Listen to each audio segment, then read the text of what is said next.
share. Author David A. Goodman takes an inside look at one of the greatest captains in Starfleet history with the autobiography of Jean-Luc Picard. By Adam Dillio. David A. Goodman is, among other things, a Star Trek TV writer and a lifelong fan.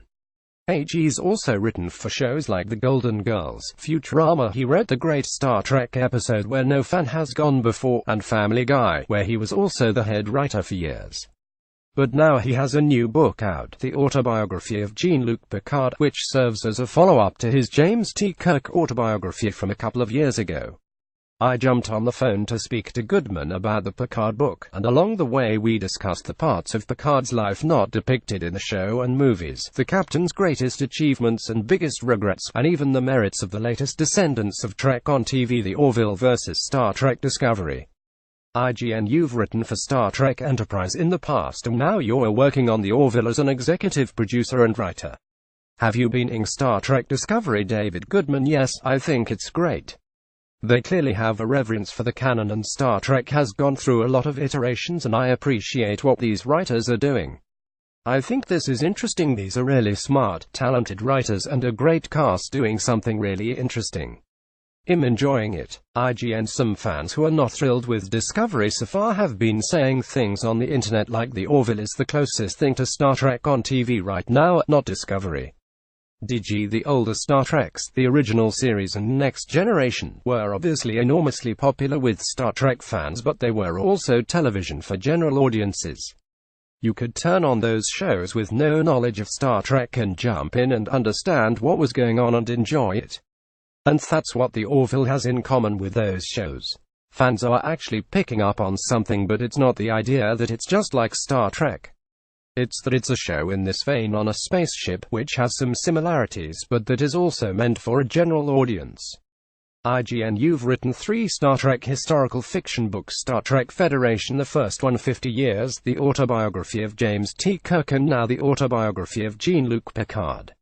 What's your approach to creating these stories? DG: in the Kirk book it was about his father and being a father.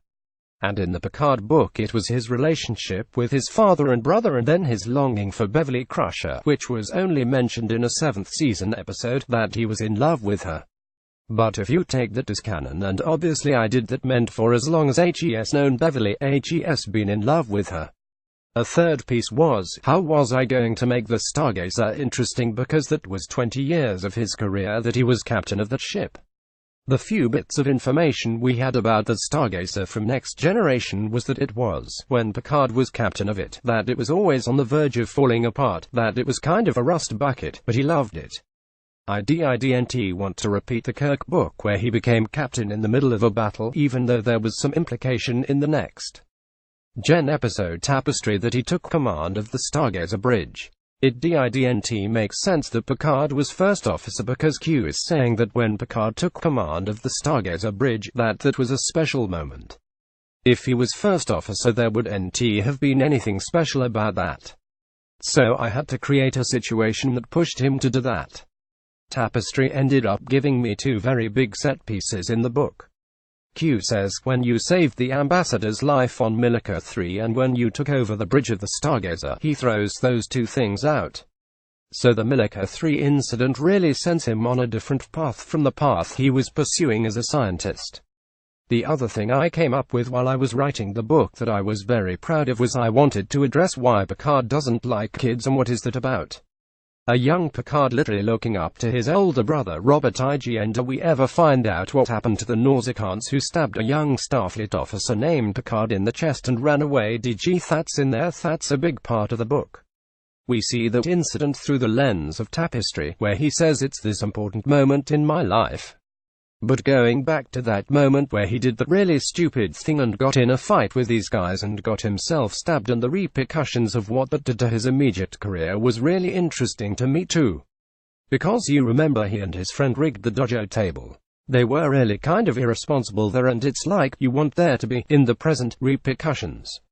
IGN: do you cover this Frenchman's obsession with British things like Shakespeare and Earl Grey? TDG: there was a note that covered something that I just loved, but didn't get inside this edition of the book, unfortunately. Basically, I said that during World War III, France had been conquered by a guy named John Ericsson who wanted to revive the British Empire, and that's why in the 24th century so many French people have British accents. IGN, did your research turn up anything you hadn't remembered that surprised you? DG, it's more the timing of things.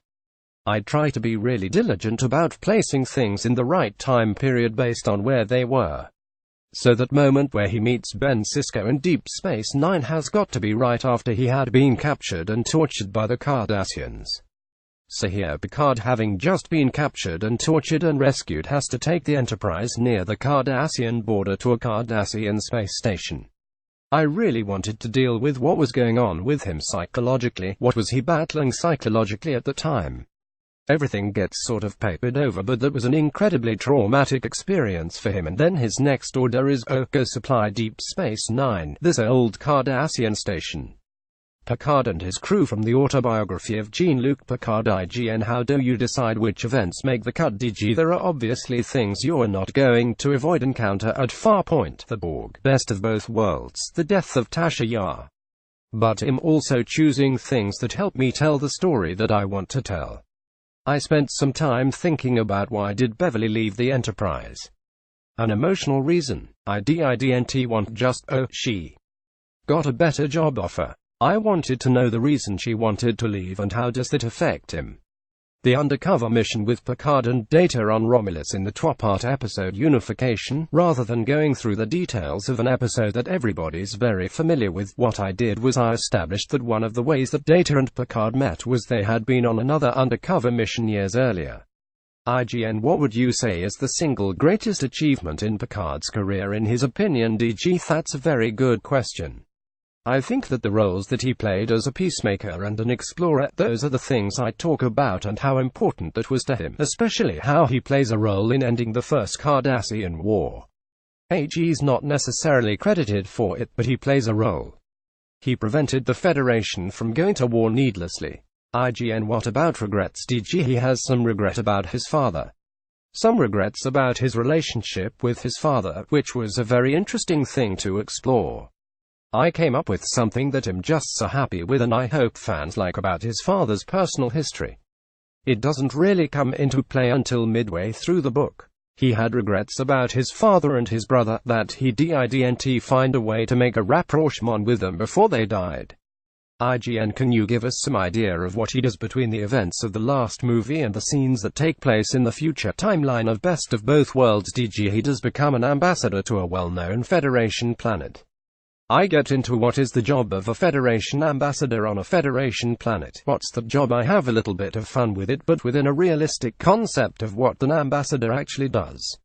It's sort of the tail end of his life. The author, David Goodman, and his subject IGN, you're planning to do a similar book on Spock as well, right? DG, yeah, that's my next book.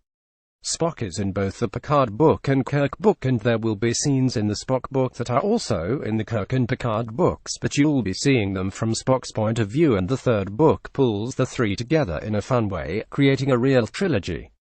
There'll be all sorts of prizes if you read all three in order. IGN, we're going to learn that Spock never liked Kirk. DG, no, some of the interesting things about Spock you have to think about. What was it like for Spock on the Enterprise before Kirk got there? IGN, sure, Captain Pike. DG, yeah, what was that relationship like? Clearly it was very important for him, he risked his career for it. But the Picard book, I'm excited for fans to read it. I'm excited for fans to find problems with it. Honestly, I write these things for fans like myself, because I'm such a big fan with an eye toward making sure there are as few problems as possible, but I'm always looking for someone to say, you got that wrong. The autobiography of Jean-Luc Picard is available now. Would you like to know more? Follow at FireballMcFan on Twitter. Service guarantees citizenship.